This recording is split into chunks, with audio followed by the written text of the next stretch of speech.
Bienvenue sur la chaîne de Vérité Avenir, chers auditeurs et spectateurs. Vous pouvez déjà liker, commenter, partager et vous abonner si ce n'est pas encore fait.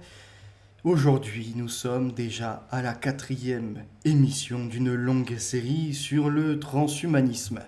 Et dans la troisième partie, j'ai tenté et j'ai fait l'erreur de placer mon micro sur la partie droite au point où l'audio a été impacté. Ma tessiture moins captée par l'appareil, ça a amené à un ton monocorde du début à la fin. Alors, je sais un peu mon défaut d'avoir une voix assez neutre, voyez-vous, qui souvent reste monotone, laquelle je travaille pour essayer de capter au mieux votre attention et vous partager l'information, ce qui est quand même nécessaire. Donc dans cette partie 3, je vous inviterai à faire abstraction de ces défauts que je viens de vous soulever pour vous concentrer sur le fond quand même. Derrière, il y avait tout un travail de recherche, notamment sur Lucien Cerise et le neuropiratage, l'ingénierie sociale, l'esclavage avec notre consentement, mais qui n'est pas tout à fait libre ni éclairé, qui intervient sous une forme de coercition. Voyez-vous, tout un travail d'ingénierie derrière pour nous enlever ou nous créer plusieurs personnalités, des altères et ce genre de choses. Ce qui derrière nous a amené au livre qui a été interdit, fut une certaine époque d'édition en France, Le viol des foules, par la propagande politique. Et dedans, nous étions sur, par exemple, Pavlov. Et pas seulement l'alimentation et la cloche, tiling, tiling, non, ça va au-delà. C'est également le tonfa qui est sorti, qui en a frappé certains qui sont tétanisés, et les autres qui, à la vue de ça, n'osent plus bouger, au point où les tsars ont devant eux de belles vies, si je puis dire, ou d'autres tyrans également. Donc, il parlait de ces différents conditionnements qui peuvent exister. Je vous en ai listé quelques-uns. Ce qui après nous a conduit à l'expérience de Milgram, où les hommes et les femmes, ça y est, il n'y a plus de responsabilité, j'agis au nom de l'autorité. Je me défais, voyez-vous, de mes actions. Donc, on a vu que Milgram, Stanley, était l'élève de Solomon Asch et de ses expériences, par exemple, sur le conformisme.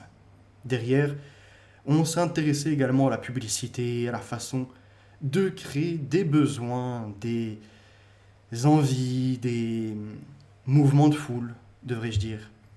Avec la publicité, par exemple, les influenceurs, et on reprenait l'exemple d'Aldous Huxley dans son livre Retour au meilleur des mondes. Derrière tout ça, on s'est conduit ni plus ni moins que vers Noam Chomsky avec la fabrique à Consensus. Tout le monde doit être d'accord sur la forme et le fond. Plus de possibilité d'avoir des disparités, voyez-vous, une diversité d'opinions, c'est fini. Ce qui nous conduit aujourd'hui à la suite avec Gustave Le Bon, Psychologie des foules. Et dedans, on était à la page 46. Comme je vous disais, je vais essayer de travailler sur ma voix, vous pouvez le voir, au fur des différents directs, émissions que j'ai publiées, 2019, 2020, 2024 par exemple. Il y a vraiment des différences d'un contenu à l'autre. Et donc, je vais essayer de voir quel est le meilleur format. N'hésitez pas à me faire un retour également si pour vous c'était déjà très bien ou si au contraire il y a des progrès à faire. Normalement, on a tous des évolutions à porter. Page 46. Ce ne sont donc pas les faits en eux-mêmes qui frappent l'imagination populaire, mais bien la façon dont ils se présentent. Ces faits doivent par condensation, si je puis m'exprimer ainsi, produire une image saisissante qui remplace et qui vienne à remplir et obséder l'esprit. Connaître l'art d'impressionner l'imagination des foules, c'est connaître l'art de les gouverner. Allons à présent à la page 60 et intéressons-nous, comme le soulevait Idriss Aberkan, à cette éducation nationale qui vous invite à un buffet, c'était son image, venez vous attabler, c'est gratuit, mangez, Mais n'oubliez pas que vous devez vous gaver. À la fin, tout ce que vous avez ingurgité, vous devez en fait le vomir. Vous voyez, par l'hyperconsommation, l'ivresse ou non de tels repas. Par là, c'est-à-dire que les gamins, on ne les amène pas à s'intéresser, à construire, voyez-vous, de la connaissance et donc à avoir le fruit d'un savoir par des expériences et l'héritage. Non, on veut seulement qu'ils soient conformes au système. Donc on fait du gavage. Comme pour les oies, le bec grand ouvert et allez, vas-y. Eux, c'est pareil. Leur esprit, entre guillemets, leur oreille grande ouverte, devrais-je dire, et ils viennent en fait leur imposer un flux de la République. Ce qui mène à des êtres, vous, tous prêts à obéir au système. Donc, il nous dit, le premier danger de cette éducation, très justement qualifiée de latine, est de reposer sur une erreur psychologique fondamentale. S'imaginer que la récitation des manuels développe l'intelligence. Vous voyez, dans un manuel, si je te dis que la Terre, elle tourne autour du Soleil, que nous sommes dans un système solaire, mais que je te l'image pas, je te le présente pas, et de toi-même, tu ne peux pas t'en rendre compte en observant les planètes, ou bien d'autres choses encore. Comment tu peux t'assimiler ce concept? Ça te sera en fait étranger. Et aujourd'hui, il y a bien d'autres choses comme ça. Pour revenir sur Idriss Aberkan qui nous disait, voyez-vous, ces gamins, on les met à table, et au début, on leur met quelque part plein de friandises, des bons plats. Mais à la fin, on leur dit, si vous quittez la table, vous devez payer la note. Bon. Idriss le met pas pour les enfants même, il le met pour des adultes qui ont perdu justement le goût de trouver un peu la lecture, le savoir, et même d'essayer de trouver la connaissance. Il essaye de les catégoriser comme tels. Il te met l'effet du buffet à volonté, et, comme je disais, d'aller finalement revomir ce qui a été absorbé. Dès lors, on tâche d'en apprendre le plus possible et de l'école primaire au doctorat ou à l'abrégation, le jeune homme ne fait qu'ingurgiter le contenu des livres sans exercer jamais son jugement et son initiative.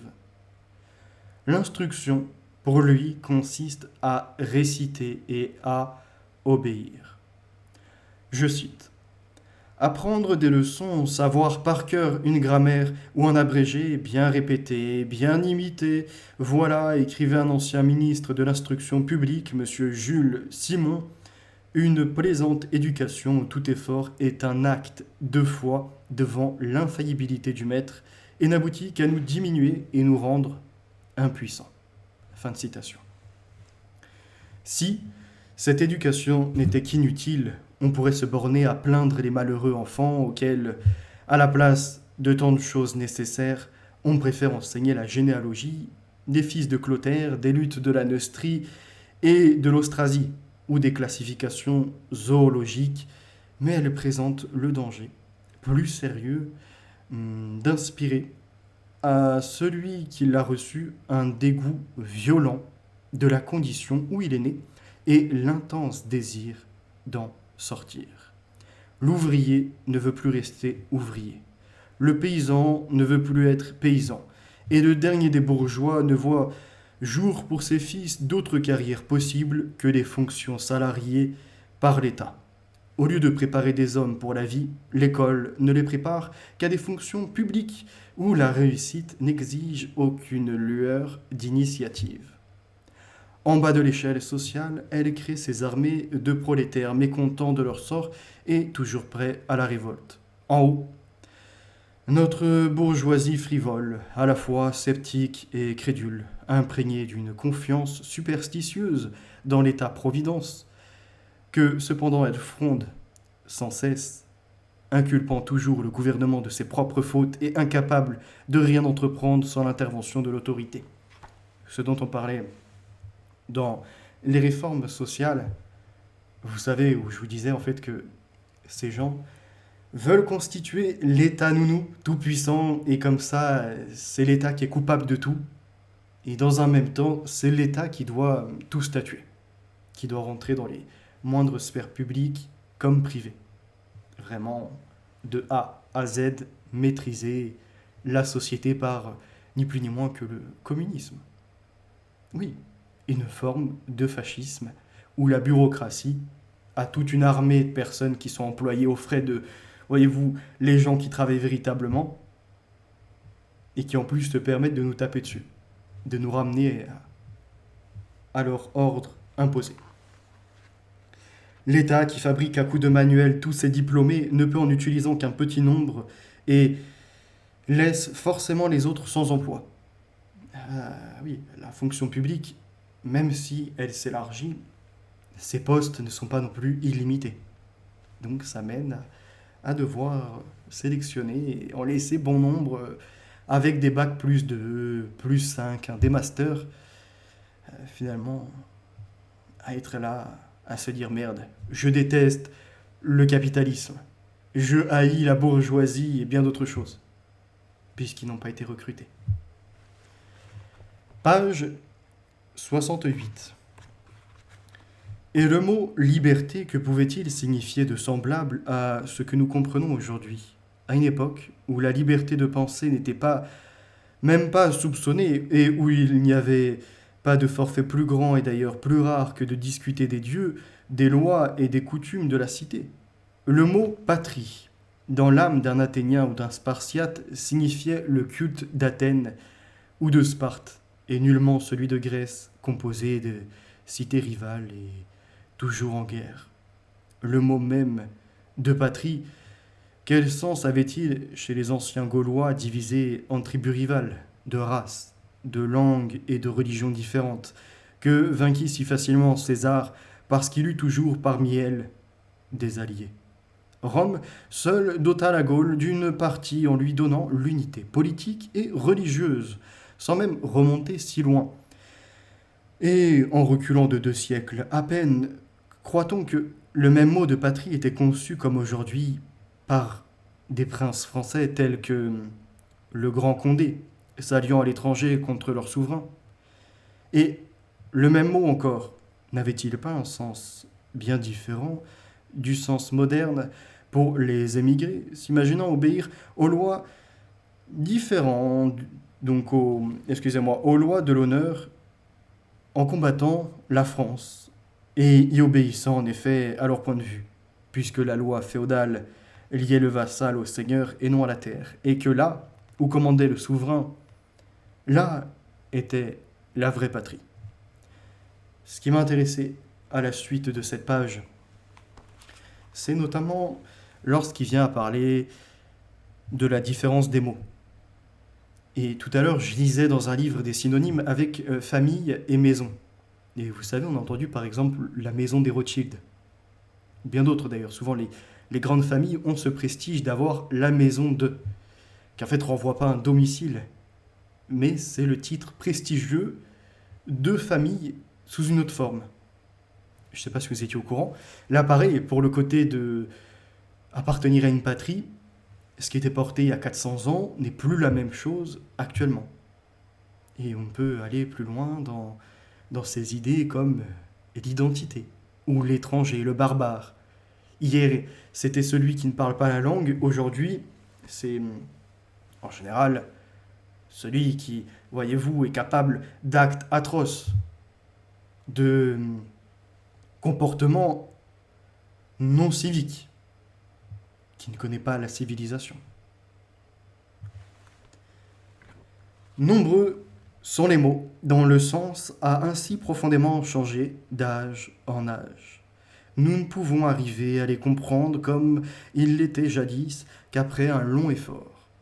Beaucoup de lecture est nécessaire, on l'a dit avec raison, pour arriver seulement à concevoir ce que signifiaient aux yeux de nos arrière-grands-pères des mots tels que le roi et la famille royale.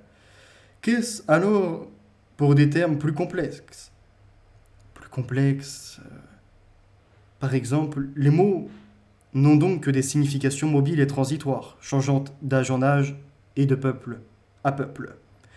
Quand nous voulons agir par eux sur la foule, il faut savoir le sens qu'ils ont pour elle à un moment donné, et non celui qu'ils eurent jadis ou peuvent avoir pour les individus de constitutions mentales différentes. Les mots vivent comme les idées. Et ce que je vous disais l'autre jour, partagent des moments de magie. Ce n'est plus ni moins que ça, les formules changent. Et attention à qui vient les manier. Aussi, quand les foules, à la suite de bouleversements politiques, de changements de croyances, finissent par professer une antipathie profonde pour les images évoquées par certains mots, le premier devoir du véritable homme d'État est de changer ces mots sans, bien entendu, toucher aux choses en elles-mêmes. Ces dernières sont trop liées à une constitution héréditaire pour voir ce changement et pour pouvoir être transformées. Le judicieux Tocqueville fait remarquer que le travail du consulat et de l'Empire consista surtout à habiller de mots nouveaux la plupart des institutions du passé, à remplacer par conséquent des mots évoquant de fâcheuses images dans l'imagination par d'autres dont la nouveauté empêchait de pareilles évocations. La taille est devenue contribution foncière, la gabelle, l'impôt du sel, les aides, contributions indirectes et droits réunis. La taxe des maîtrises et jurandes s'est appelée patente, etc. Ce que plus tard reprendra à son compte George Orwell quand il aborde le terme de novlangue. Il nous dit voilà que les mots, on vient à les dénaturer et à leur changer le sens. Comme ça, ils ont moins de portée, ou sur d'autres, au contraire, on peut accentuer une sorte de fardeau, de danger. Vous voulez un exemple? Le danger du complotisme. Un autre exemple encore, celui de se vouloir nationaliste, patriote ou autochtone. Ça fait beaucoup de mots. Mais tous se ramènent à des concepts, en tout cas, d'aimer son peuple. C'est vu aujourd'hui comme étant refermé sur soi. Raciste, fasciste. La psychologie agit à tous les étages. Ce qui va donc nous conduire à la page 96, puisque, vous le voyez, l'importance des mots dépend également des comportements et, on va dire, du public ciblé. Alors, pour ce faire, il faut le connaître, étudier ce vers qui on va déployer le message, et c'est là où interviennent les réseaux sociaux, l'âge numérique dont je vous parlais l'autre fois. Quant à la presse, autrefois directrice de l'opinion, elle a dû, comme les gouvernements, s'effacer devant les pouvoirs des foules, et sa puissance, certes, est considérable, mais seulement parce qu'elle représente exclusivement le reflet des opinions populaires et de leur incessante variation.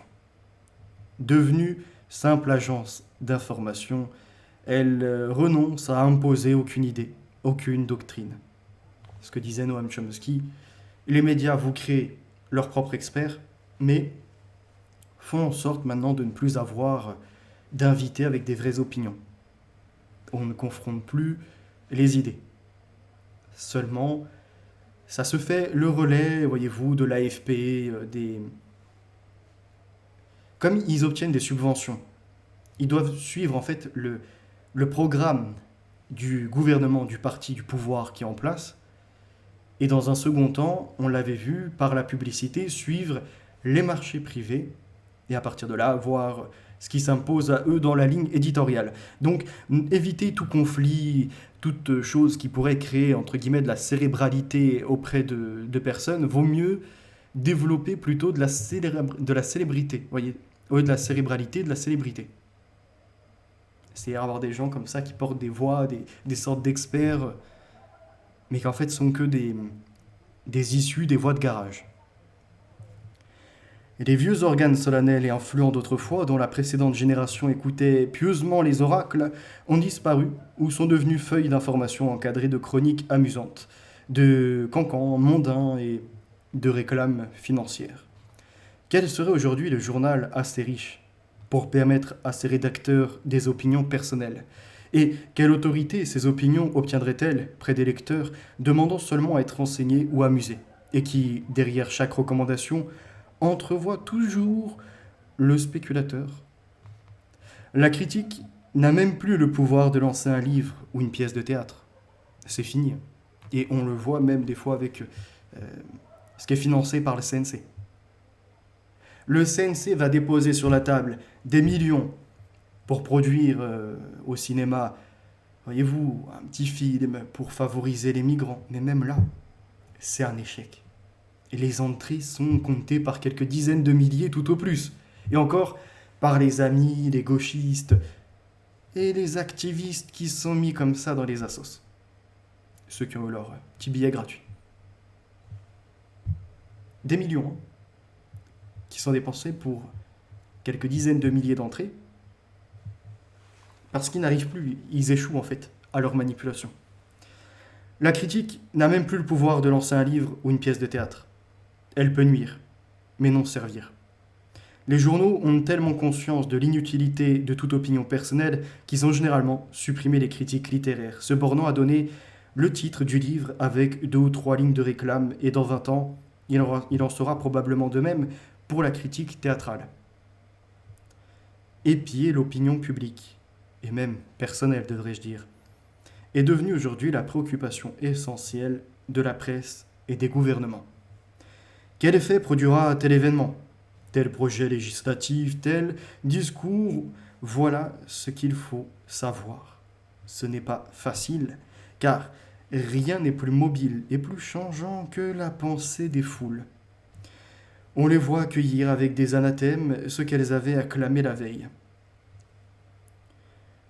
Mockingbird, l'oiseau moqueur, vous vous en souvenez ? Financé par la CIA pour discréditer certains mouvements, on pourrait y voir l'oiseau Twitter de même, orienté de plus en plus par les algorithmes pour juste mettre des extrêmes face à des extrêmes, insultes, mépris. La minute de la colère, comme nous disait George Orwell, c'est maintenant. Le débat, il est où ? Quel gauchiste vient avec la personne de droite pour organiser ça ? J'ai vu l'autre jour d'ailleurs, tiens, tant qu'on est sur le sujet, Teddy Boy RSA ou quelque chose comme ça, qui a reçu une autre personne, pareil, influenceur de droite, qui devait débattre avec un gauchiste. On va dire que le gauchiste était intéressant sur sa méthode. Il est venu, il a dit voilà, moi je suis en désaccord et je te pose mes éléments, c'est-à-dire lui il est venu avec des sources. Et face à lui, un droitard qui en soi avait des bonnes tournures de phrases, des éléments de langage qui sont appréciables, mais sur le fond, c'était vide. Au point où, quand il est arrivé par exemple en confrontation, alors qu'en fait il pouvait le contredire largement, il y avait tout ce qu'il fallait pour celui qui étudie, mais il s'est retrouvé, voyez-vous, à insulter. Ça m'a fait penser à un autre expert de canapé, quoi.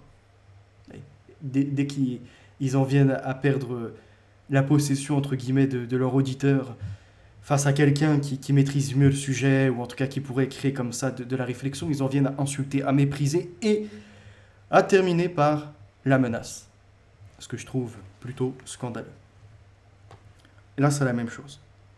Cette absence totale de direction de l'opinion, et en même temps la dissolution des croyances générales, ont eu pour effet général, le résultat final, un émiettement complet de toutes les convictions et l'indifférence croissante des foules, aussi bien que des individus, pour ceux qui ne touchent pas nettement leur intérêt immédiat. Chacun défend sa paroisse. Et c'est comme ça qu'on arrive à ne plus réussir à obtenir, voyez-vous, la raison. Par là, si la gauche porte de bons programmes, il faut les suivre. Si la droite également arrive avec des analyses et pose sur la table un rapport qui alarme et qui répond à des millions de demandes sur, par exemple, la sécurité, ou encore sur des enquêtes au niveau des dépenses de l'argent par les subventions publiques accordées aux associations. C'est pour le bien commun d'avoir de la transparence. Regardez, dans la politique actuelle, qui est en panique ? Bah oui, qui est là en train de dire qu'il faut faire front au Rassemblement national, barrage, comme ils le disent ?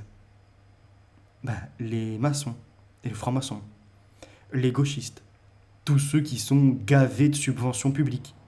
Ceux également qui participent à ça, à orienter les foules. Aller sortir dans la rue au nom de l'antifa, va péter le mobilier, va t'attaquer à des boutiques qui sont considérées de droite, encore autochtones. Les très peu qui restent en ville, va défoncer leurs bars. En gros, c'est à peu près ça la ligne qui est envoyée. Et on doit accepter. Non. Pour ça, je vous disais, on ne se soumettra jamais à une immigration massive comme on ne se soumettra jamais à des lobbies, qu'ils soient LGBT, des faux antifas qui en fait ont le comportement ni plus ni moins de sectaires, où si tu n'es pas dans leur pensée, tu es leur adversaire, et pas sur les idées, hein, dans la violence. Et le pire, c'est qu'ils agissent comme des hyènes. C'est pas du 1 contre 1 et en homme, ça va se taper. Non, c'est du 15, 20 contre 1. Et on l'a vu là récemment avec, comment il s'appelle, Vincent Lapierre, qui s'est carrément fait voler un appareil photo à 5 000 euros. Et c'est pas les migrants, entre guillemets, c'est pas les racisés. Hein. Non, non, c'est ceux qui les instrumentalisent. Les gauchistes. C'est lâche. La Mila, ou Mila, je sais pas comment on peut l'appeler là, on peut être en accord ou non avec son positionnement, on va dire, sur la religion. Parce qu'il y a critique, argumenté, comme j'ai pu le faire, avec support à l'appui, siyar, hadith, ou encore verset du Coran, par exemple. Et la contradiction avec la Bible et bien d'autres choses, donc qui est posée, avec l'insulte pour l'insulte. Voyez-vous, c'est là la différence. Caricaturer, entre guillemets, faire du blasphème, moi je ne suis pas forcément favorable, même si quand je tiens des propos sur certaines religions ou non, ça peut paraître du blasphème. C'est pour ça qu'on va dire cette limite-là est tangible. Où s'arrête la liberté d'expression. Maintenant, il faut accepter la critique. Ce qui est le problème de bon nombre. Et ça ne sert à rien, voyez-vous, de s'amuser comme ça à faire des tags ou ce genre de choses. Comme je vous ai dit, ne jamais dégrader un lieu de culte. Même si on ne le porte pas au cœur, ne jamais s'attaquer à ça. Comme ne pas aller défoncer des gens parce qu'ils pratiquent une religion. C'est un non-sens. Si tu te veux, toi, entre guillemets, sur le bon chemin, tu peux pas dire à l'autre, tu es dans l'erreur, et donc, comme les antifas, je vais aller te péter la gueule. Certainement pas. Et vous le voyez d'ailleurs en France, malgré le ras-le-bol général.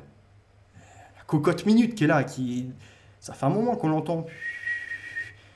On a l'impression que ça va péter à tout moment.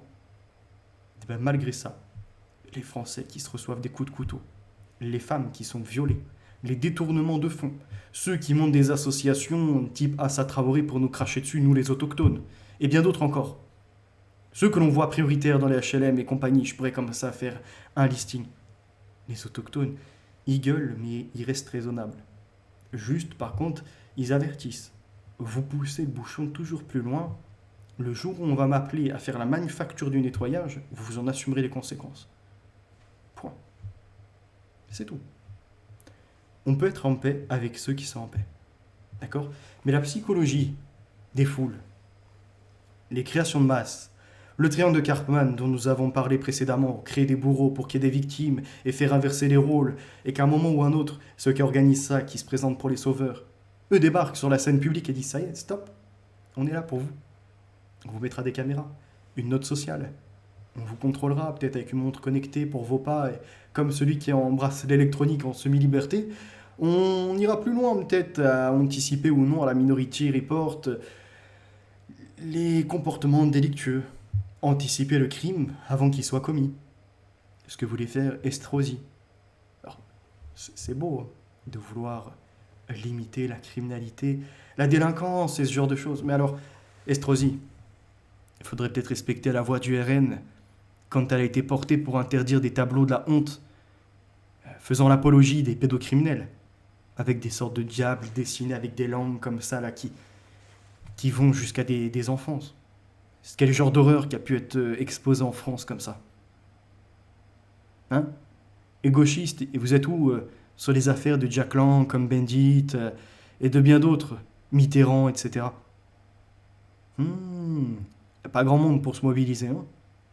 Jeffrey Epstein, etc. Je peux comme ça citer des affaires par milliers qui sont scandaleuses et qui n'éclatent pas alors que pourtant elles auraient dû former des foules depuis un moment. Et par celles qui vont être vers une masse, comme le disait Gustave Le Bon, et finalement se soumettre un orateur juste un et voyez-vous le suivre de façon déraisonnée.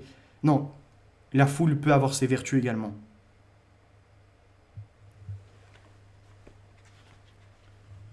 L'évolution ainsi opérée depuis 30 ans est frappante. À l'époque précédente, peu éloignée pourtant, les opinions possédaient encore une orientation générale. Elles dérivaient de l'adoption de quelques croyances fondamentales. Le fait seul d'être monarchiste donnait fatalement, aussi bien en histoire que dans les sciences, certaines idées arrêtées et le fait d'être républicain conférait des idées tout à fait contraires, progressistes.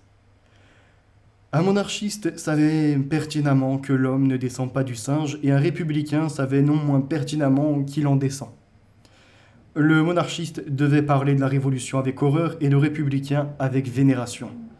Certains noms, tels que ceux de Robespierre et de Marat, devaient être prononcés avec des mines dévotes, et d'autres, comme ceux de César, d'Auguste et de Napoléon, ne pouvaient être articulés sans invective. Jusque dans notre Sorbonne prévalait cette naïve façon de concevoir l'histoire. Aujourd'hui, devant la discussion et l'analyse, toute opinion perd son prestige. Ses angles s'usent vite, et il survient peu d'idées capables de nous passionner. L'homme moderne est de plus en plus envahi par l'indifférence. L'indifférence de l'autre, de politique, ou même carrément d'un programme pour un parti auquel il va attribuer sa voix. Regardez les micro-trottoirs. C'est quand même étrange. Les gens qui, par effet conditionné, te disent je vote pas le RN, raciste. Je vote pas pour les fascistes. Ah bon? Vous pouvez me dire une ou deux résolutions, propositions qui pourraient être racistes? Et tiens, en parlant de fascistes, donc vous nous renvoyez à Mussolini d'Italie, est-ce que vous pouvez nous en dire plus sur la définition? C'est que de l'erreur 404, hein. C'est des, je sais pas, je vous avoue. Et vous voyez, ça part en plus sur les petits rires un peu crétins, là. Vous voyez, ces gens, dès qu'ils sont dépassés, ils essayent comme ça de t'amadouer, de te prendre ta gentillesse. Où tu te dis, bon, elle est débile, mais elle rigole. Allez, avec elle, on va s'amuser un peu. Non. Non, mettez-les face au gouffre. Au gouffre.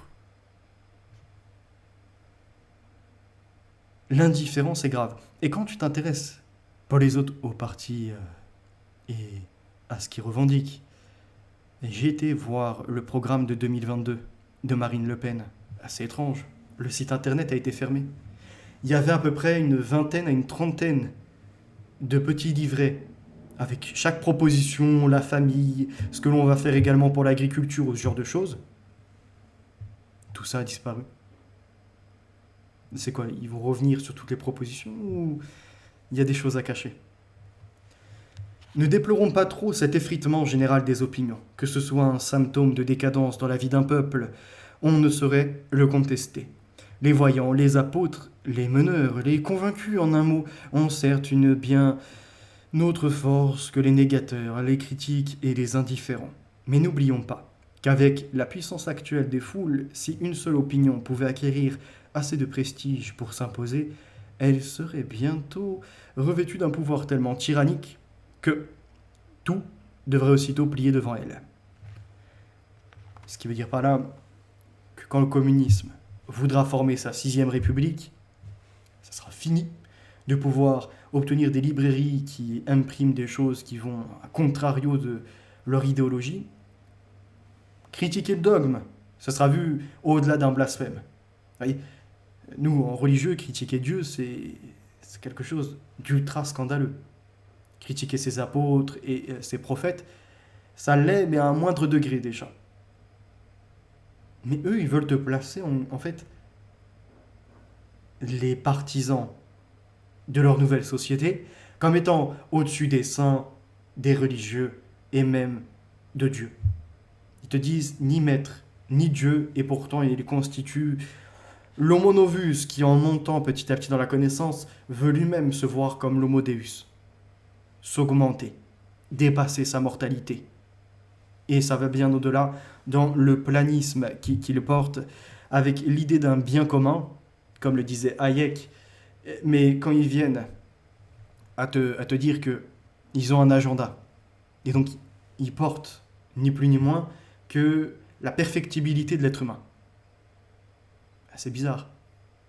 Parce que toi-même, tu peux en avoir un autre, concevoir un monde différent, et à ce moment-là, avoir ton propre objectif, tu vois, ta ligne, c'est-à-dire toutes les étapes qui vont conduire à la finalité de ce que tu pourrais construire en société. Voyez-vous. Donc non pas le communisme. Pour un religieux, ce serait plutôt universaliser la parole de Dieu, sans interdire, puisque, par exemple, pour un chrétien, à la différence de d'autres religions qui sont répandues sur la planète, c'est que le chrétien te dit, il y a le libre choix. Il est inscrit dans la Bible. Tu peux faire le bien comme le mal, maintenant tu es avisé, regarde ce qui se passera si tu en viens à blesser ton prochain, à voler, à forniquer ou ce genre de choses. Mais il ne te l'interdit pas.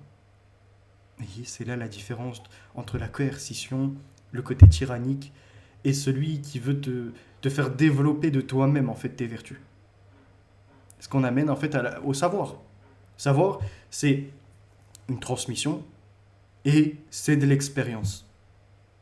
Que ce soit par le professionnel, le tâtonnement, également les relations humaines, jusque au corps d'enseignants, d'instructeurs et de ce genre de choses qui viennent en fait à te léguer de la connaissance qui deviendra du savoir. Le savoir-être, se comporter avec les autres. Le savoir également religieux ou non, bien d'autres choses encore. Les foules représentent des maîtres pacifiques quelquefois, comme l'étaient à leur heure Héliogabale et Tibère. Je ne sais pas si vous entendez le boucan de ces moteurs, des crosses qui tournent. Je ne suis pas au quartier même, pour vous dire. Je suis à proximité, je dois être à peu près à 5 minutes. Et ces gens-là, ils ne comprennent pas qu'il y a un moment, il y en a certains qui ont envie de descendre et leur casser la tête. Juste, je marque une pause, hein. C'est pas prévu de base dans le direct, mais c'est pour vous dire à quel point en fait ça vient énerver. C'est les mêmes qui vont chouiner dans leur quartier pour vous dire qu'ils n'arrivent pas à développer, voyez-vous, leur infrastructure, le côté de l'intelligence et qui s'abrutissent tous vers le côté ghetto, gangsta, à fumer, à traîner n'importe comment, etc. Ils font que ça de faire de rodéo de merde. À traîner en bas des bâtiments, à mettre leur musique à pleine balle, à je ne sais à quelle heure encore parler fort. Donc j'espère qu'à un moment on va remettre de l'ordre et qu'on va faire péricliter toute leur petite mafia de merde. Ou leur petit réseau là de branleurs qui ne savent rien faire de leur journée. Il y a des terrains de cross, il y a des endroits où aller faire ça, voyez-vous. Mais ils sont obligés d'emmerder, c'est leur passion en fait. Voilà, fin de la parenthèse, mais c'était pour vous dire, parce que ça c'est jour et nuit. Encore, là où je suis, ça passe. J'imagine même pas ceux qui sont dans les quartiers, par exemple, parisiens, qui veulent lire tranquillement un bouquin ou se poser devant la télé et qui toute la journée entendent des bruits de moteurs, etc. Les moteurs de l'enfer. Une civilisation prête à tomber entre leurs mains est à la merci de trop de hasard pour durer bien longtemps. Si quelque chose pouvait retarder un peu l'heure de l'effondrement, ce serait précisément l'extrême mobilité des opinions et l'indifférence croissante des foules pour toutes les croyances générales. Moi, je vous dis une chose. Si un jour j'ai le pouvoir, rapidement pour revenir à ce que je disais avant, tous ceux avec leur cross dans les quartiers, je leur perfore les moteurs. Directement, il n'y a pas de tu veux faire du cross, je te le perfore ton moteur. Tu veux péter les couilles aux gens, on va te péter les couilles. C'est insupportable. Comme ceux qui traînent, comme je vous disais, à je ne sais quelle heure, en fait, qui ne savent pas qu'eux, ils sont déréglés biologiquement, mais qu'il y en a qui travaillent le lendemain. C'est la jouissance de j'ai droit. Il y a même une vidéo comme ça, là, dans les transports en commun. C'est même pas les gens qui ont filmé celle qui était coupable, c'est d'elle-même. Une Africaine qui prend le téléphone et qui dit bah alors, on n'a pas le droit d'écouter du son, je sais pas quoi. Pourquoi moi mon droit devrait passer après le vôtre? Si je veux écouter du son sans écouteur, j'ai le droit, qu'est-ce qui m'en empêche, etc. Et la femme à côté qui essaye, voyez, l'autochtone, de porter le message sans la frustrer, qui lui dit mais vous comprenez, vous n'êtes pas toute seule dans les transports, il existe aujourd'hui des écouteurs, des casques. Non mais c'est mon droit, si je veux écouter sans... Voilà, on en arrive. Ce qui mène à ça, à des êtres sans conscience, Parce qu'ils ne sont plus formés. L'école, quand ils y sont passés, c'est même pas pour être instruits, c'est seulement pour être dans la garderie. Les parents, ils les ont pondus, non pas pour avoir des gamins qu'ils vont élever et ils vont leur donner le discernement, ils vont faire en sorte de leur donner toutes les cartes en main. Non, c'est pour la CAF, pour les aides et détourner certaines fois ce qui peut leur être attribué et s'acheter le dernier smartphone ou encore la télé. Ça, on devient lassant de ces gens. Et après, on va nous dire à nous, voyez-vous, qu'on est trop radicalisé, qu'on devient extrême. Enfin, je veux bien comprendre ce que je vous ai dit avant, c'est pour ça que je ne me perds pas encore une fois à dire qu'il y a seulement des supérieurs, des inférieurs, et que c'est qu'une question, non, de civilisation, etc. Ça va plus loin. Mais les gens, ils ne peuvent pas dire seulement que c'est de la faute du gouvernement ou de ceux qui s'attellent à les... Voyez-vous, à les réduire à des moins que rien, à des cas sociaux. Il y a un moment, merde, putain, ressaisis-toi, qu'est-ce que tu attends? Ah, je vous jure, les gens, des fois, ils m'exaspèrent. Ça sera tout pour ce livre, hein, on pourra revenir dessus à un autre moment. Alors, j'ai l'ouvrage de Noam Chomsky, Comprendre le pouvoir, en dehors de celui qui est de la fabrique du consentement. Celui-ci, je ne l'ai pas terminé. Mais il y a, à la page 40, mon intérêt qui est amené à ces paragraphes. Au XXe siècle, il y a donc un courant de pensée américain majeur. En fait, c'est probablement le courant dominant chez les gens qui réfléchissent à ces thèmes. Spécialistes des sciences politiques, journalistes, experts en relations publiques, selon lesquels, même je devrais dire selon lequel, puisque précisément l'État a perdu son pouvoir de coercition, les élites ont besoin d'une propagande plus efficace pour contrôler l'opinion publique. C'était par exemple le point de vue de Walter Lippmann, dont on a déjà parlé, pour mentionner celui qui est sans doute le doyen des journalistes américains, qui considérait, donc le doyen des journalistes américains, qui suivait également de près les stratégies de Edward Bernays pour la propaganda, dont on va revenir sur un extrait après, ne pas employer le terme de propagande, mais plutôt utiliser la relation publique. C'était donc son point de vue à Walter Lippmann de considérer la population comme, je cite, un troupeau désorienté. Nous devons nous protéger de, je le cite, la rage et du piétinement du troupeau désorienté. Et la façon de le faire, disait Lippmann, c'est par ce qu'il appelait l'usine à consensus. Donc c'est pas Chomsky qui a inventé le terme dans la linguistique, mais on le doit à Walter Lippmann, le concept d'usine à consentement.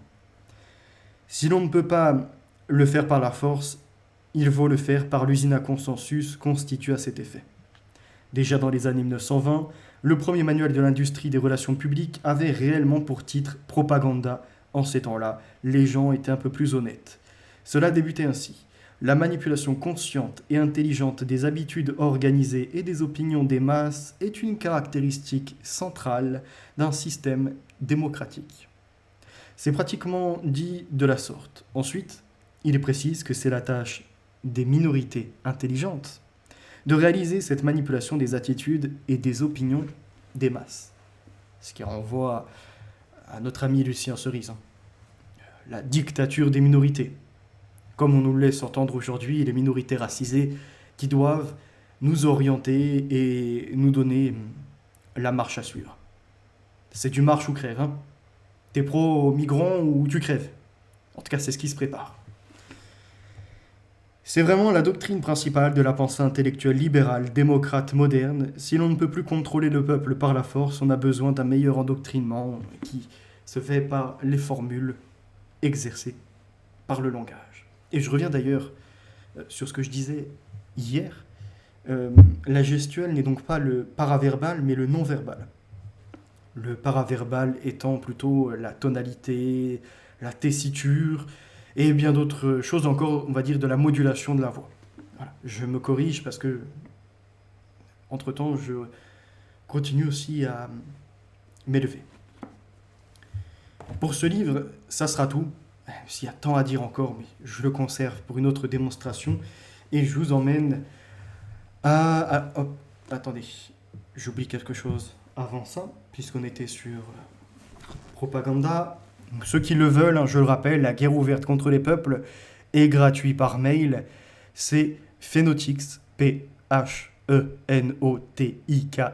évolution, comme ça se prononce sans l'accent, @outlook.fr. Donc gratuitement en PDF ou en format broché à 18 €. C'est vous qui voyez. Je ne fais de toute façon pas 1 € dessus.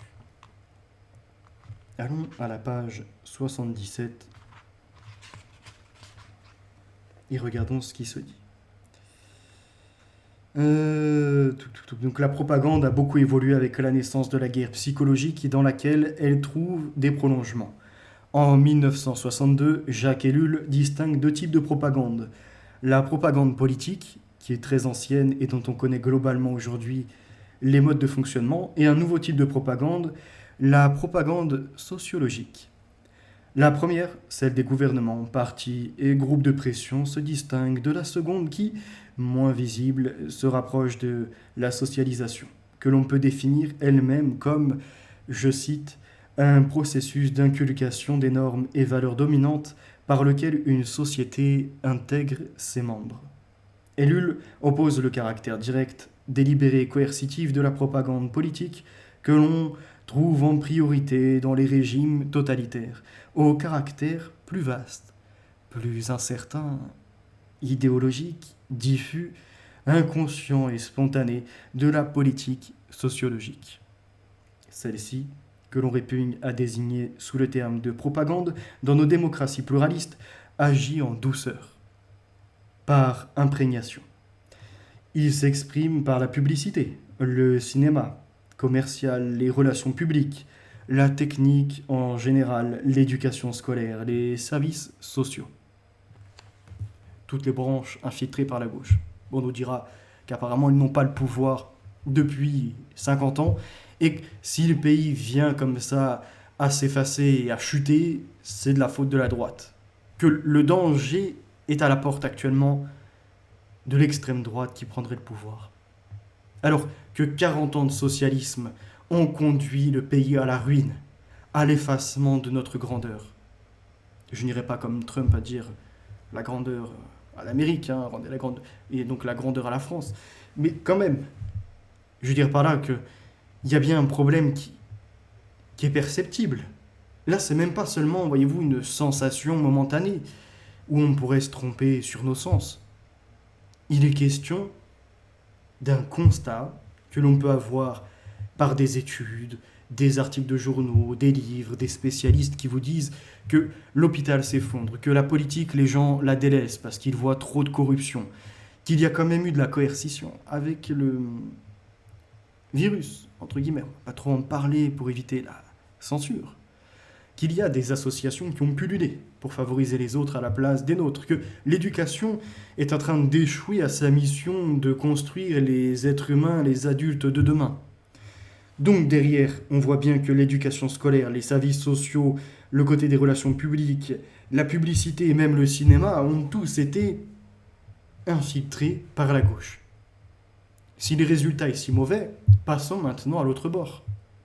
Il faut arrêter de s'enfermer avec des œillères en disant « je ne veux pas voir ailleurs ».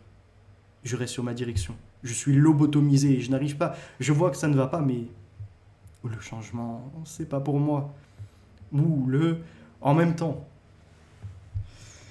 Donc, en partie non intentionnelle, cette propagande repose sur ces activités multiples qui agissent de façon concordante comme un ensemble pour inculquer un certain mode de vie.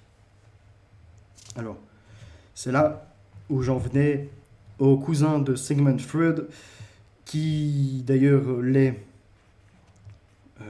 donc double neveu de Sigmund Freud plus précisément, puisque Édouard Bernays, son père, est le frère de la femme du fondateur de la psychanalyse, et sa mère, Anna Freud, est la sœur de ce dernier. Donc la mère d'Édouard Bernays est la sœur de Sigmund Freud, qui sort avec son père qui est le frère de la femme de Sigmund Freud. Je vous dis, toutes ces branches-là et ces familles sont cette minorité qui a été dénoncée et qui impose sa pensée. C'est-à-dire ceux qui se pensent être l'intelligentsia. Ils sont la caste supérieure, mais vraiment ultime, celle entre guillemets de génie, qui doivent diriger la masse, le troupeau qui est vraiment abéti. Et ils ont fait en sorte d'arriver dans ces conditions, puisqu'on l'avait vu, changer l'instruction en éducation, comme également affaiblir les énoncés pour que finalement, voyez-vous, la perception de la société et de bien d'autres choses encore soit amenuie, diminuée chez les nouveaux, on va dire, chez les nouvelles générations si vous préférez. Ce que j'entends par les nouveaux, c'est les jeunes gens que l'on voit. Donc je peux faire partie aussi, mais vraiment, regardez déjà, on va dire moi je suis de 98, donc j'ai 26 ans. J'ai quand même un certain niveau, parce que ça fait maintenant depuis 2017 que je suis sur Internet, et depuis, on va dire, 2020, vraiment que je suis dans la lecture et dans des démonstrations de haute qualité, et je sais que j'ai encore à progresser, mais je vois qu'autour de moi, c'est risible. Et lorsque tu veux élever un petit peu le niveau et leur dire, allez, venez, on s'installe à table et on discute un peu de ce qu'on observe et de ce qu'on pourrait, imaginons, proposer en utopie. Il n'y a personne. Vous voyez, c'est... La politique, ça m'intéresse pas. On va faire quoi de ces gens demain? La plupart sont bons qu'à aller travailler et se divertir. C'est tout. Il n'y a que ces deux mots d'ordre qui fonctionnent. Et même pour ceux qui ont des gamins. C'est là où je trouve ça encore plus dommageable. Triste, devrais-je dire. Je ne sais pas pour vous, ce que vous en pensez. Et on va dire si ça a un impact ou non émotionnel. Quand vous voyez des amis qui ont comme ça des enfants et vous dites, je sais pas, tu penses pas à ton môme de demain, à ce que tu vas lui laisser et surtout à où ça va le mener comme ça. Non, ils sont pas inquiets. Pour revenir à Sigmund Freud et donc à Edward Bernays, de retour aux États-Unis, notre Bernays, qui a très bien appris depuis l'Europe et de sa famille, il décide donc de monter sa propre entreprise de propagande au service de l'industrie. Et malgré la diffusion de propaganda, sa femme et partenaire Doris Fleischmann lui a vivement suggéré de ne pas utiliser les termes trop marqués de propagande pour leur commerce. Elle l'inventa, vous voyez, quand vraiment sur ces personnes qui sont aussi créationnistes quelque part, enfin, pas de l'ordre de Dieu, mais on va dire ils sont, comment je pourrais dire, innovateurs, pour remplacer le terme de propaganda par celui de relations publiques, qui fait encore florer aujourd'hui partout dans le monde. Alors, pourquoi l'intelligence artificielle n'existe pas? Le créateur de The Assistant, en fait, qui a été racheté plus tard et qui est devenu Siri, Luc Julia, nous partage tout un tas d'analyses.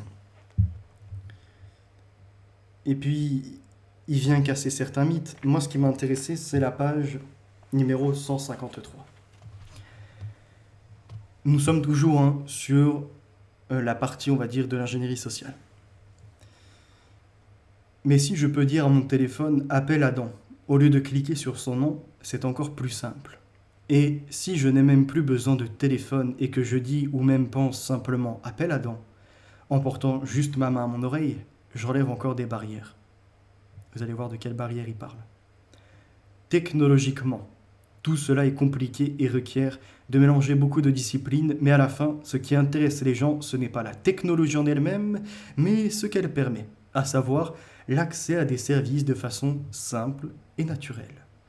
En réalité, notre rôle à nous, donc là il parle de scientifiques, ingénieurs et de bien d'autres gens qui sont dans les métiers des technologies nouvelles. Il dit, notre rôle, qui fabriquons des objets, des applications et des services, c'est d'utiliser la technologie pour la faire disparaître. Le but ultime est de créer des interfaces naturelles qui soient tellement naturelles qu'elles deviennent transparentes, invisibles. Elles abolissent ainsi les barrières qui nous séparent des bénéfices apportés par ces technologies pour que l'expérience de l'utilisateur soit immédiate, intégrée à son quotidien. Donc là, vous devez vous demander toujours, mais de quelles barrières il parle? Tout simplement, des barrières cognitives. C'est-à-dire que si du jour au lendemain, je te brusque, je te change d'un climat à un autre, le choc il va être là.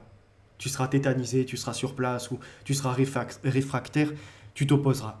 Par contre, si j'agis comme l'expérience de la grenouille, je te mets dans un bocal et je fais en sorte que ta conscience vienne à s'évaporer, que tu te relaxes et que tu oublies que tu es en train de cramer, que le malaise arrive, là c'est terminé.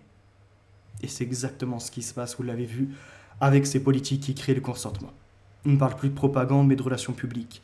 On vient à changer les lexiques pour éviter que les mots viennent percuter, tel un pianiste, voyez-vous, qui viendrait à vous ramener à différentes notes, la musique qui est en train de se jouer. Il la font en douceur. Pouf, pouf, pouf, et t'emmène dans leur partition. Qui n'est pas la première partition jouée, on va dire, pour notre bonheur, celle du transhumanisme. Et toutes celles qui vont suivre, pareillement, sont seulement là pour plus de contrôle sur le cheptel. Vous l'avez compris. Alors, ma démonstration ne se finit pas là. On retourne à Neuropirate et à la page 79. Hop là. Il va justement nous parler de l'ingénierie sociale et du conflit identitaire. L'ingénierie sociale est la modification planifiée, durable et furtive du comportement. Il s'agit de modifier définitivement la nature d'une chose de manière irréversible. Donc, pour le long terme et pas seulement à court terme. Ce que font ces ingénieurs. Quand ils te font disparaître la notion d'être dans une application virtuelle, ou d'utiliser de la technologie, qui pareillement est une extension entre guillemets de toi-même, mais que normalement tu devrais te séparer.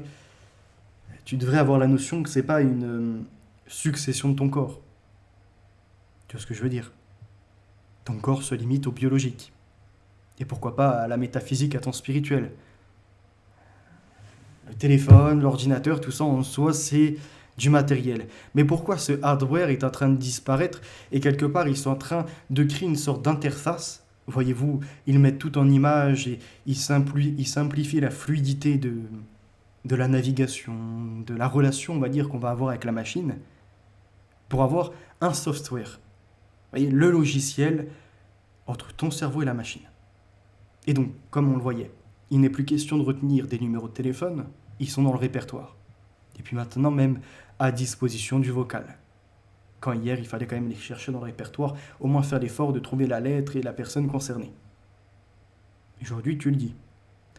Les puces neuronales qui existaient depuis le professeur El Delgado, Joseph Delgado plus précisément, et qui ont été après récupérées, on va dire remasterisées par le Elon Musk, veulent conduire à ce que tu aies la technologie dans ton corps et que tu n'aies donc plus l'effort à faire sur ton téléphone, ni de chercher dans le répertoire, ni de prononcer, mais de penser.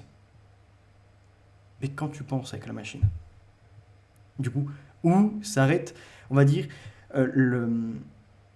la puissance même de ces algorithmes sur ton cerveau. Et là, moi je marque autre chose. Je pense que je ne l'ai vu nulle part ailleurs, et vous pouvez faire vos recherches. Que les ordinateurs, même jusqu'au quantique, qui est en train d'être révolutionné par Google, IBM et bien d'autres entreprises encore, ne seront jamais aussi puissantes qu'un corps humain avec son cerveau. Donc, le seul moyen d'arriver à ce qu'ils appellent l'intelligence artificielle suprême, c'est de placer une technologie dans le cerveau de l'humain qu'il transforme en une sorte de cloud, en service de traitement d'informations et de stockage. Donc leur objectif n'est pas de te rendre plus intelligent, non pas non plus de te connecter à de nouvelles réalités et t'apporter, on va dire, des modèles pour être très fort en art martial, lire des livres très rapidement, être fort dans la musique ou bien d'autres choses encore. Ce n'est pas de t'augmenter ou t'ouvrir la voie à d'autres perceptions. C'est au contraire de t'asservir et de te conformer en te mettant comme du peer-to-peer. Tu vois, dans la relation de blockchain, tu deviens une chaîne parmi bien d'autres blocs encore. Tu es un bloc dans ces communications-là. Donc, demain, le cloud pourra certainement passer par des traitements dans les cerveaux humains. Ce qui n'est pas encore le cas aujourd'hui, mais c'est la lignée qui est visée. Et ça, je ne l'ai trouvé nulle part ailleurs. Et je peux vous garantir que, soyez patient, archivez, on en reparlera. Et tout ceci est rendu possible justement parce que tu n'as pas d'identité. Donc aujourd'hui, être un cyborg, c'est juste une augmentation de toi-même. Non. T'enlèves ta condition d'être humain, de mortel, de personne, on va dire, qui peut faire de l'échec. Puisque Charles Pépin lui-même nous écrivait « La vertu est aussi dans l'échec ». Tu n'es pas que dans la réussite. Et j'en suis la preuve vivante. Regardez, hier, j'ai lancé un direct. J'ai été dans l'échec d'avoir une voix monocorde. Aujourd'hui, j'espère qu'elle portera un peu plus, etc.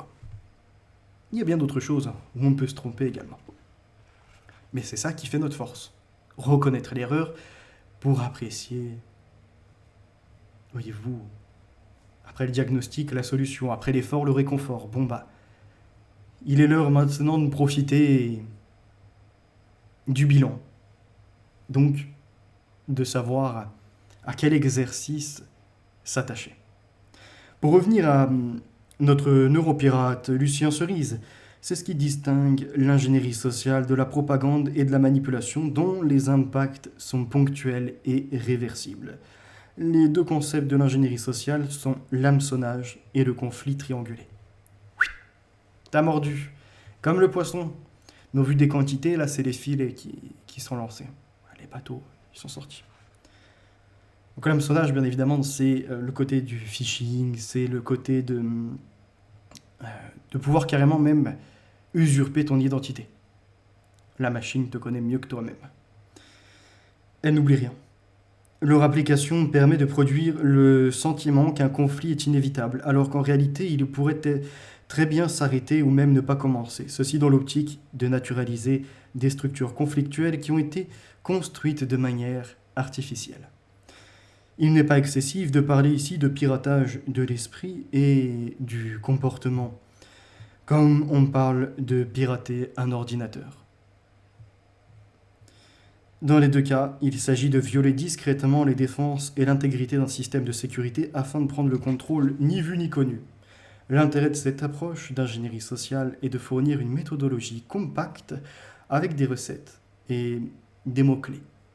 Une sorte de kit mental pour pirater tout système, quel qu'il soit, c'est-à-dire le violer furtivement, en se l'ouvrant par abus de confiance ou en suscitant l'indifférence. Hameçonnage. Puis, le détruire indirectement en faisant monter les contradictions et la méfiance entre les parties, c'est-à-dire en instaurant un conflit triangulé. Ce qui nous conduit à ces ouvrages ici, dont on a déjà parlé, La civilisation du poisson rouge, de Bruno Patino. Je me rafraîchis le gosier, on est déjà à 1 heure, on arrive peut-être à la fin, il faudra encore une autre émission sur le sujet avant de basculer à la PMA, GPA et surtout au biocapital, comment on en arrive à marchander l'homme.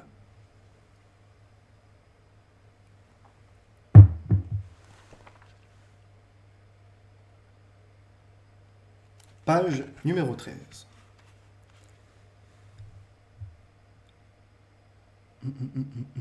La mémoire de Poisson Rouge, loin d'être une malédiction, est pour lui une grâce qui transforme la répétition en nouveauté et la petitesse d'une prison en l'infini d'un monde.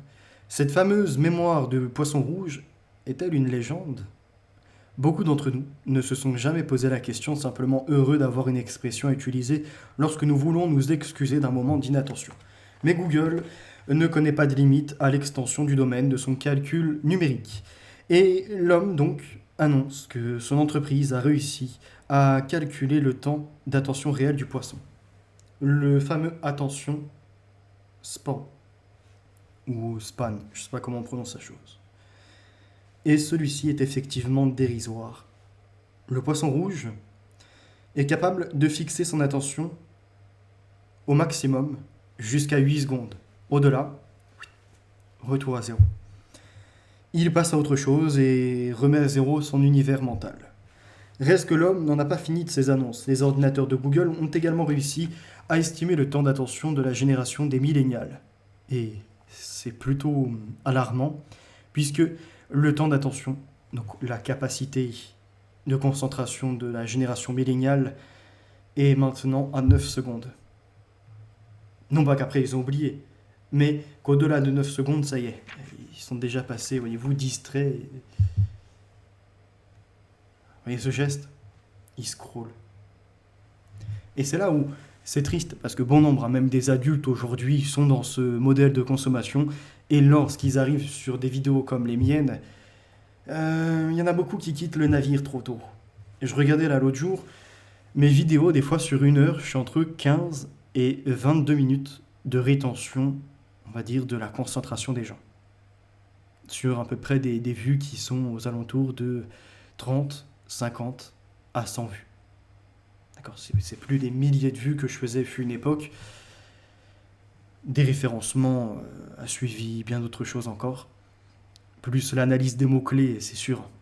À mon avis, je suis dans le viseur à 100%.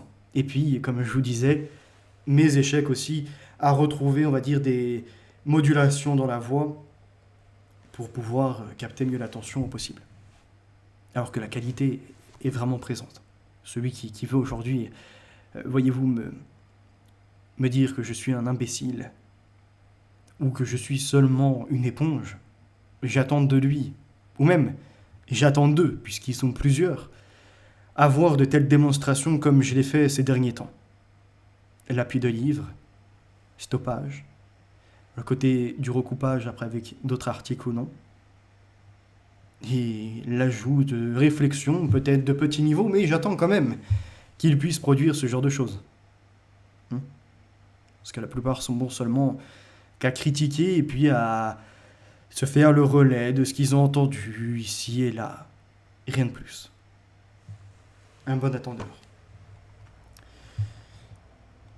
Restons maintenant sur la fréquence de l'intelligence et allons à la page 19, qui ramène d'ailleurs à un autre livre que je ne me suis pas mis à proximité et qui était sur Dédale et Icare et qui montrait qu'avec déjà juste le côté de l'électricité, comment on appelle ça? Vous voyez, dans la rue. C'est comment dirais-je, c'est des spots éclairants, mais c'est un autre nom encore, passons. Qui ont justement coupé le jour et la nuit. Même dans les foyers, de toute façon, les ampoules ont déjà coupé le jour et la nuit. Mais les technologies ont poussé la démarche plus loin, puisque les nuits nous ont à présent quittés.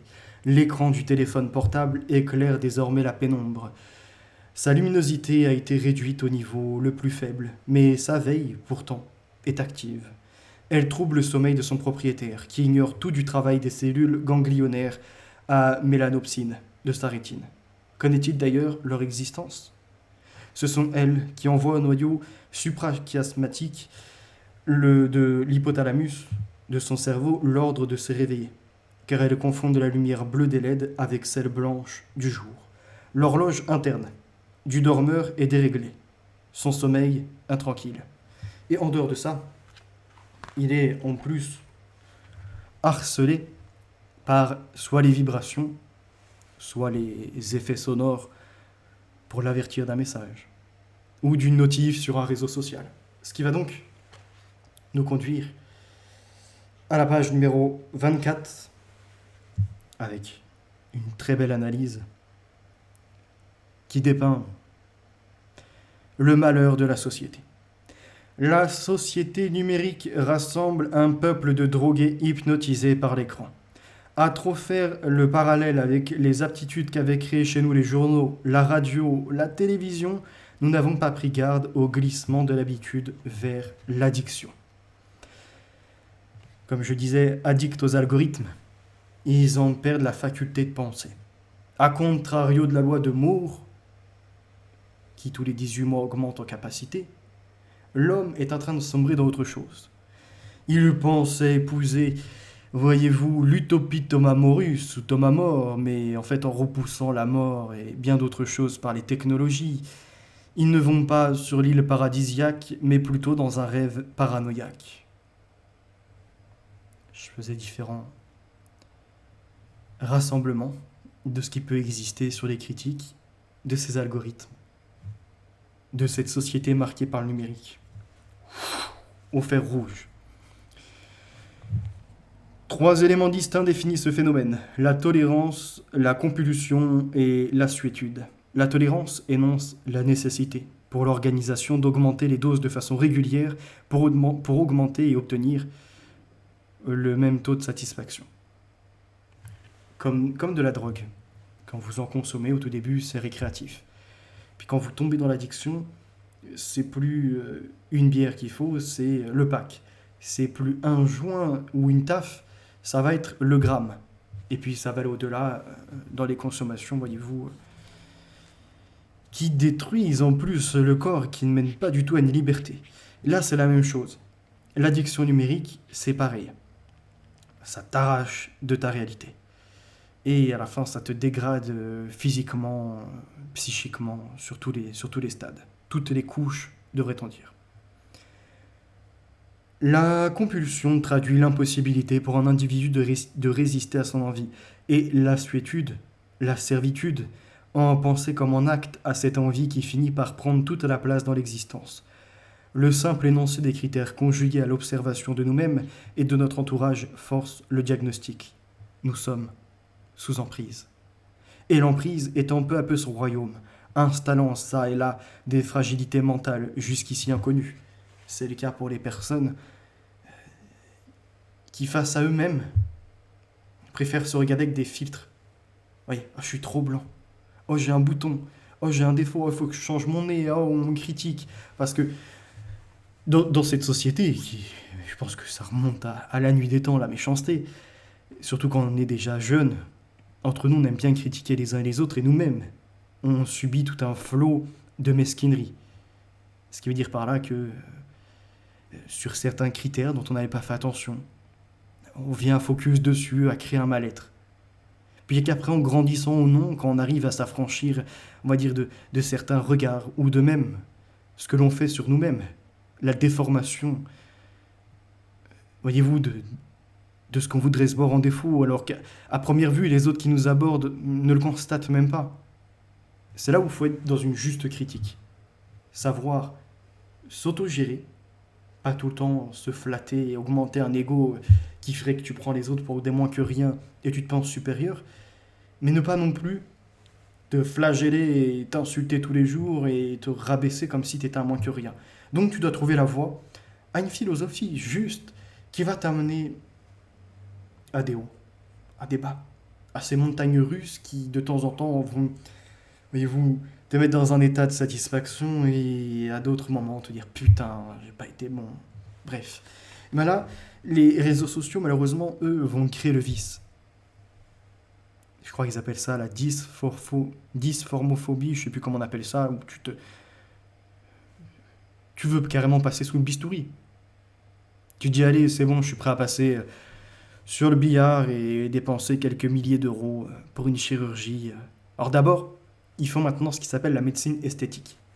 Donc, injection de Botox, par exemple, pour gonfler les lèvres, chez, entre autres, hein, pour citer, on va dire que celle de mon peuple, et je mets des guillemets, nous, les Blancs, on n'a pas des lèvres gonflées.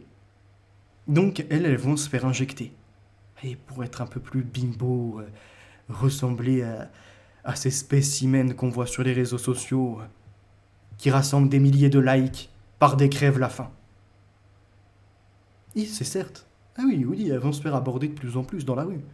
Parce qu'en fait, elles vont avoir ni plus ni moins que des têtes de poissons rouges prêts à gober, vous savez quoi. On va pas rentrer dans les détails qui pourront gêner certains, mais c'est ça en fait. C'est-à-dire qu'elles sont vues comme des filles faciles, toutes refaites.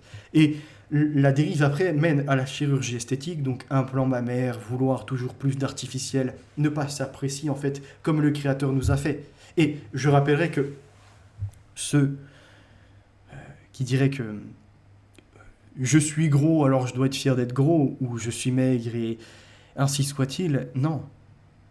En fait, il faut être bien dans ton corps, mais derrière, ça ne veut pas dire parce que t'es gros que tu dois t'apprécier gros. Fais en sorte quand même d'être dans un bon état de santé. Allez, c'est pas à moi de lui mettre la critique, mais si un état d'obésité peut nuire à tes organes, retrouve... Tu vois, Dieu, il t'a pas fait en fait obèse. Il t'a fait justement dans ton choix de te moduler. C'est pas toi qui vas décider de ce que tu seras. Les maladies peuvent te toucher, et tu peux avoir des moments de la vie où tu vas tomber dans la faiblesse et peut-être tu vas te goinfrer ou au contraire tu vas tomber dans un état de perte d'appétit total. Donc d'un coup tu vas devenir tout queuse. Et c'est à toi de voir où se situe ton bien. Et c'est pour ça aussi que ça se joue sur la santé mentale. Quand je disais ne regardez pas que ce qui ne va pas dans ce monde parce que vous allez sombrer. N'allez pas suivre que des loups divergents, ce genre de choses, de spécimens d'internet qui à 40 ans passés se répètent. Ils sont déjà dans la sénescence. Voyez-vous, dans un ralentissement cellulaire et dans une déperdition des capacités cognitives, de lecture, de bien d'autres choses encore. Donc ils vous mènent à la ruine. Moi je vous disais, constat, réflexion, réaction, il y a aussi du beau, ne pas oublier. Et si on se bat contre les vices et ce qui ne va pas, c'est que derrière, il y a de l'amour, il y a des vertus, il y a du meilleur. Pas le monde des meilleurs, mais un monde meilleur, c'est ce qu'on vise. D'accord? Et dedans, donc les technologies nous ont emmenés à plein d'autres choses encore. À rentrer dans des états de colère. Ça, c'est, on va dire, moins visible. Le côté de je me connecte sur les réseaux et c'est eux qui vont réguler mon humeur. S'ils veulent face à moi me mettre des contenus et qu'ils ont la connaissance parce qu'ils sont connectés à mon micro, à ma caméra et qu'ils savent que je vais entrer dans un état colérique face à des gauchistes, des LGBT ou encore des gens qui viennent insulter mon pays, ils peuvent. Les réseaux sociaux ont la totale capacité de nuire à ta santé mentale. Comme ils peuvent aussi t'orienter vers des choses qui vont te divertir. Et petit à petit t'abrutir. Là est la très très grande puissance, un pouvoir. Et souvent, ils parlent d'occultisme, etc., des rites, qui peuvent exister, bien sûr, mais n'observent même pas déjà ce qui est en train d'agir sur eux-mêmes, au moment présent. Donc avant de parler d'esprit, de mort ou de je ne sais quoi, concentre-toi sur la vie, regarde ce qui se déroule là. Qui t'influence, qui te mène vers telle thématique, par exemple. Donc derrière, il y a des syndromes d'anxiété, de schizophrénie. Et je l'ai vu avec certains. Il y a une époque où je les dénonçais. Quand il y avait ces propagandes un peu à la façon de s'engager dans des États islamiques, etc., voyez-vous, avec des vidéos qui sont là pour te créer un choc et t'habituer à l'horreur comme des... Hein, je vais pas utiliser le mot, vous l'avez très bien compris, le geste. Ou pire encore, vous croyez que ça vous parvient sans que les militaires, sans que l'État ait la main sur ces fichiers, mais vous êtes fous, Internet vient d'ARPANET. La toile est tissée, les algorithmes leur appartiennent. Vous croyez que vous passez entre les mailles et que votre télégramme, votre côté du cryptage vous permet d'accéder à de l'exclusivité que les gouvernants ne veulent pas que vous ayez entre les mains. Bien au contraire, ils sont dans des laboratoires en train d'étudier comment vous fractionner. C'est du MK Ultra. Il y a différentes, on va dire, programmations. Et le complotisme, entre guillemets, a été une des branches. Il y a plus grave encore, ceux qui sont confrontés, qui va les mettre dans un état limite traumatique, post-traumatique, de vision de guerre. On avait ceux qui se déplaçaient sur le champ et qui étaient choqués, on appelait ça le choc des obus pendant la Première Guerre mondiale, avec le Wellington House, etc., où ils devaient faire en sorte de reprogrammer quelque part le cerveau parce que les gens revenaient choqués, hein, ils ne parlaient plus. Ou alors ils ne dormaient plus, ou ils entraient dans des états de folie, ou avec leur famille, ils se comportaient plus de la même façon, c'était plus les mêmes hommes. Et là, ils sont en train, sans que les gens aillent sur le front, de créer quelque part des côtés des névrosés, des états psychotiques limite, voyez-vous. Donc derrière, ça va entraîner de la schizophrénie aussi, de l'assombrissement, de l'atasagoraphobie. Je vous avoue, ce mot, j'irai le voir après le direct parce que je ne sais pas ce que c'est. Le syndrome d'anxiété est la plus commune de ces fragilités. Il se manifeste par le besoin permanent d'étaler les différents moments de l'existence, aussi dérisoires soient-ils, sur l'ensemble des réseaux. Il faut absolument partager. Il faut être vu de tous. Il faut commenter pour être dans la vibe, ou je sais plus comment ils appellent ça, oui, dans la vague. Avec leur mot américain, des fois je m'y perds, mais bon, on essaye de rester quand même assez jeune, que je ne sois pas, voyez-vous, entre guillemets, un vieux dans un corps de jeune. Ça serait quand même triste d'en arriver là. Je vais vous emmener à la page numéro 30. La société numérique, nous venons de la voir, et ce qui nous mène aussi à ces stratégies, pas seulement pavloviennes et de réflexes conditionnés induits, ça va aussi à la souris du professeur Bruce Frederick Skinner, qui a mis en lumière le biais comportemental que produisent les systèmes à récompense aléatoires, comme le casino. Pour ceux qui le savent, j'avais déjà témoigné de la façon dont on peut se comporter au casino, moi-même ayant été dans ces lieux-là et des fois y passant quelques heures. Du blackjack à la table, jamais sur les machines à sous comme un idiot. Et pourtant, la démonstration est bien sur les machines à sous, entre autres. C'est-à-dire un côté de savoir qu'il y a une probabilité qu'à un moment ou un autre, il y ait une récompense qui tombe, et que même si tu as mis plus dans la machine, tu as l'impression de prendre un plaisir. Et derrière, tu as toute une réaction, on va dire, somatique dans ton cerveau par les neurones qui vient à t'envoyer comme ça avez-vous, des signaux électriques, avec un peu de chimie qui s'y ajoute. Je vous inviterai d'ailleurs à regarder un livre, Le cerveau et ses comportements. C'est peut-être un truc, on va dire, un peu plus pour les étudiants. Je ne maîtrise pas encore la thématique, hein, je suis qu'au tout début, mais j'essaye de comprendre le cerveau, ses mécanismes et bien d'autres choses.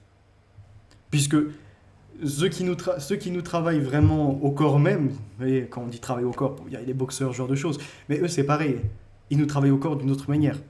Et croyez-moi qu'ils boxent d'une autre catégorie. Il n'y a pas de marque sur le visage, mais les coups sont bien plus violents. Hein.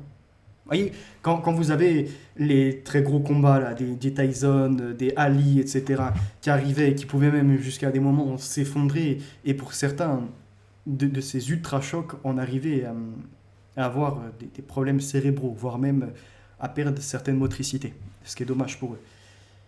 Et ben, ceux qui travaillent à ça, ils nous frappent bien plus violemment. Ils ont la possibilité vraiment de... Les coups d'Ali ou ce que tu veux, c'est rien. Eux, ils sont bien plus puissants. Donc à la page numéro 30, on est à peu près sur Skinner. Hein, loin de faire naître la distance ou le découragement, l'incertitude produit justement une compulsion qui se traduit en addiction. L'appât du gain, mais minuscule, empêche tout éloignement face au mécanisme. Comme la récompense est irrégulière, il est impossible pour le sujet soumis à l'expérience d'élaborer un comportement visant à maîtriser la machine. Donc si tu n'as pas de comportement fiable, de facto tu ne seras pas viable. Ce que j'entends par là, c'est que si tu n'arrives pas à te maîtriser, les autres te prendront comme un sujet. Et au casino, c'est ça. Pour certains, heureusement que la carte bancaire a un plafond. Hein, parce que le distributeur, ça y va. Et 100 balles par là, et ça retourne sur la table, et ça ressort, et ça reprend 200, et ça remet en jeton, et ça balance sur la table. Ça peut être atroce. Il y en a qui sont... Ceux qui sont... aujourd'hui, c'est un peu moins le cas.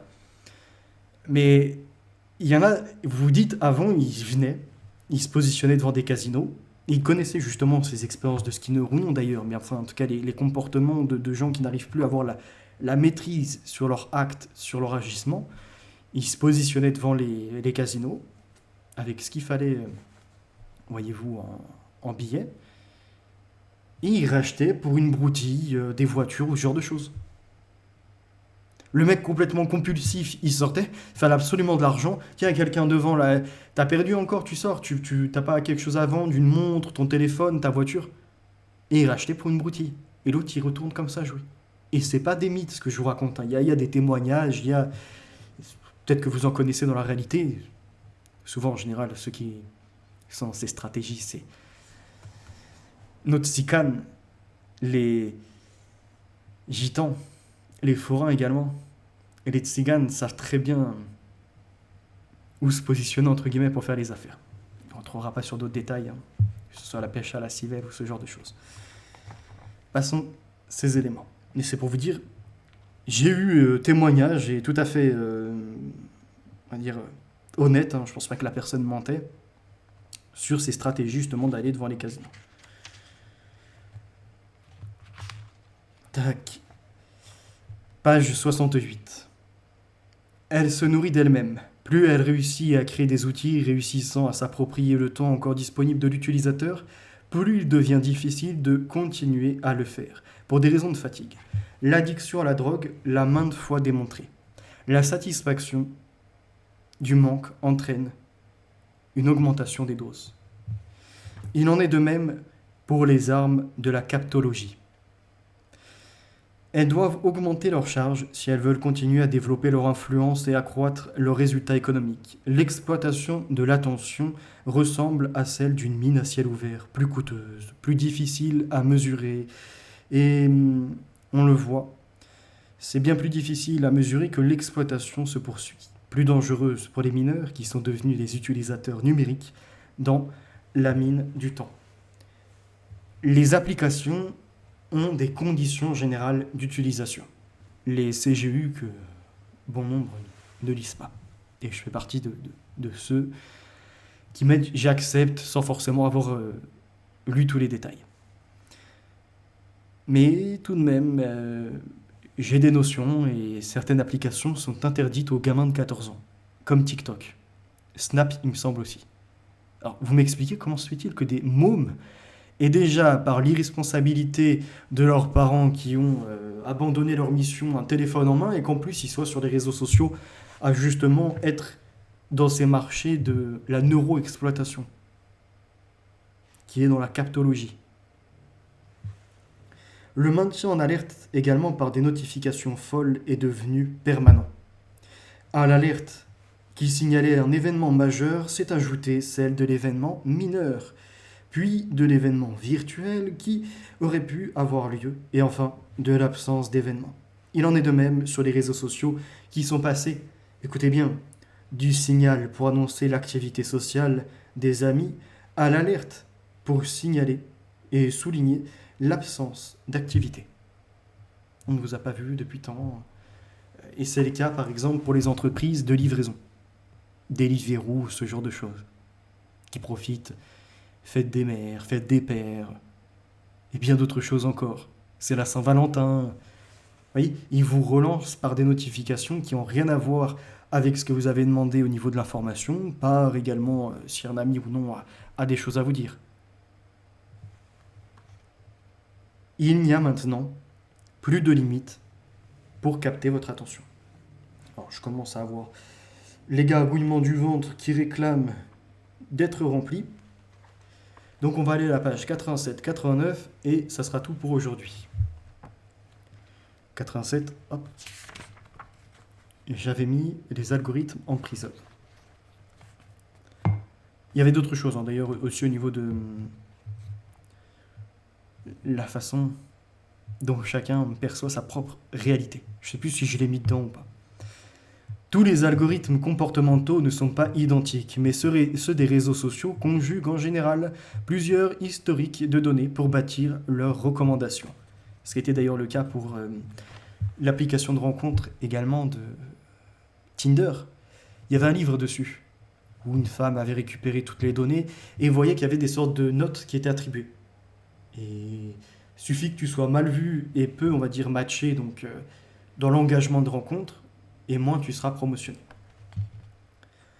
Donc tu te retrouveras à nouveau seul, juste face à ton écran, à penser en plus avoir le choix, voyez-vous, de j'aime ou j'aime pas. Comme si d'ailleurs face à toi c'était des bouts de viande et ah tiens, ça je vais consommer aujourd'hui et ça c'est pas pour maintenant. Le comportement passé de l'utilisateur, on pense alors qu'il veut le reproduire. Celui de l'utilisateur, on pense d'ailleurs, en fait, excusez-moi plutôt, que le temps passé de l'utilisateur va en fait conduire à reproduire ce que les autres utilisateurs avec les similarités de profil ont fait auparavant.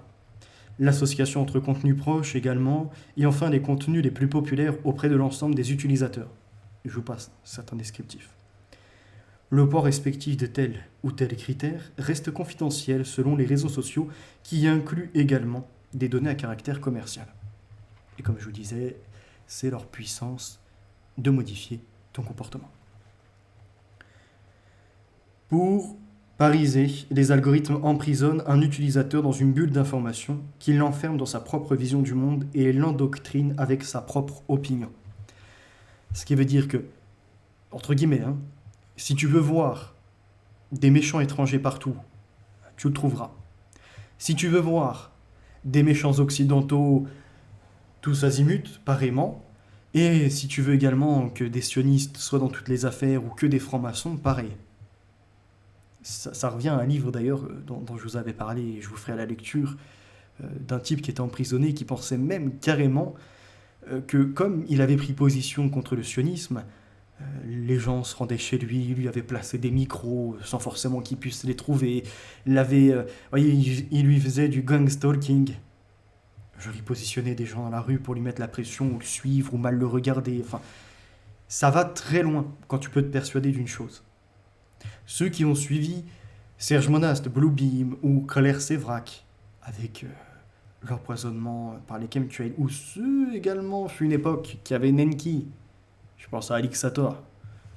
On nous empoisonne, on nous met des produits médicamenteux dans le brouillard pour nous endormir, ou encore on nous étend des morceaux de bébé sur nous. Enfin, vous voyez, l'état dans lesquels... Même les états dans lesquels ils ont pu être poussés. Schizophrénie, anxiété. On peut aller également dans la radicalisation. La haine de l'autre. C'est pour ça que je vous disais avec Todd Stresser, cette expérience qui a eu lieu dans une université, malheureusement, paix à l'âme de la personne qui est décédée, amenée au drame. Mais c'est pour montrer que tout ça peut se reproduire. Et on peut, nous aujourd'hui, en tant que personnes de droite, par exemple, dénoncer les antifas, mais attention, nous-mêmes, on peut avoir les mêmes comportements des fois. Vous voyez, dénoncer les antifas qui sont fachos, mais faisons gaffe aussi à nos agissements. J'en vois certains qui ne veulent plus rester ouverts au débat. Ouais, c'est des gauchistes, de toute façon, quand on a le pouvoir, les socialistes, ça n'existe plus, les LGBT n'auront pas le droit à la parole, les islamistes, c'est tous dehors. Enfin, les musulmans, même, on va dire, non radicaux, c'est dehors. Non. Il faut rester ouvert à autrui. Juste, comme je le disais, mettre des proportions. Point. Mais maintenant, se renfermer sur soi-même, c'est en fait entrer dans ce système des réseaux sociaux qui... Vous le savez, je ne finis pas ma phrase. Vous le voulez peut-être ? Qui vient nous nuire, qui vient nous détruire. Finalement, qui nous met dans une prison. Peut-être qu'elle n'a pas de mur, comme le disaient George Orwell et Aldous Huxley, les deux revenaient au même concept. Nous devons rester vigilants. Merci. Page 89. Parce que, comme le disait Philippe Cadic sur les psychés bouleversés, énoncé plus de 10 ans avant l'invention de l'Internet et près de 20 ans avant celle des réseaux sociaux, sa sentence résonne de façon troublante. Je cite. Écoutez bien. Le bombardement de pseudo-réalités finit par produire des humains non authentiques, aussi faux que les données qui les entourent de toutes parts. Les fausses réalités vont créer des faux humains, et les faux humains vont à leur tour produire des réalités et les vendre à d'autres humains, et les transformer à leur tour en faussaires. C'est juste une version élargie de Disneyland. Je conclurai là pour aujourd'hui, et la prochaine fois on se retrouvera pour la société sans contact, mais également les industries du futur. Je vous lirai vraiment qu'un tout petit passage, et on s'intéressera à la dignité de l'être humain, avant d'entraîner les autres travaux dont je souhaite vous parler.